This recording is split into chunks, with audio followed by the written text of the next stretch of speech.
Question number 6 देखिए, figure show an imaginary cube of the edge Ly2। ये हमको imaginary cube दे रखा है एज Ly2 का।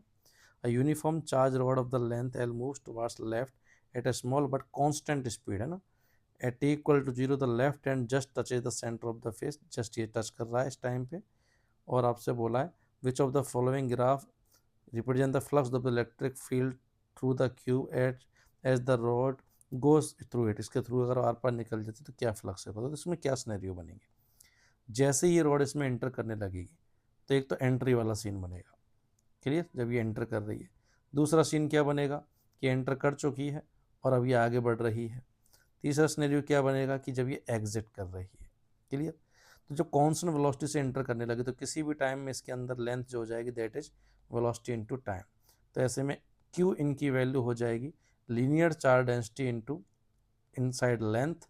तो क्यू इन जो है वो टी के प्रोपोर्शनल है, तो फ्लक्स भी Q in upon epsilon not से प्रोपोर्शनल आ जाएगा टी के, ठीक है।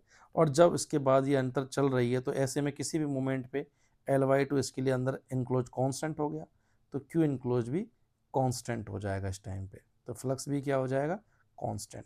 और जब ये एग्जिट करेगी तो ऐसे में जो इनक्लोज लेंथ है वो लीनियरली डिक्रीज होगी, तो ऐसे में क्यू इनक्लोज भी लीनियरली डिक्रीज होगा हमारे पास, तो ऐसे में फ्लक्स भी लीनियरली डिक्रीज होगा। तो ऐसा ग्राफ देखो जिसमें फ्लक्स का टाइम के साथ वेरिएशन पहले लीनियरली इंक्रीज हो, देन फ्लक्स कांस्टेंट रहे, देन लीनियरली डिक्रीज हो। तो ऐसा केवल एक ही ऑप्शन नज़र आ रहा है, डी ऑप्शन।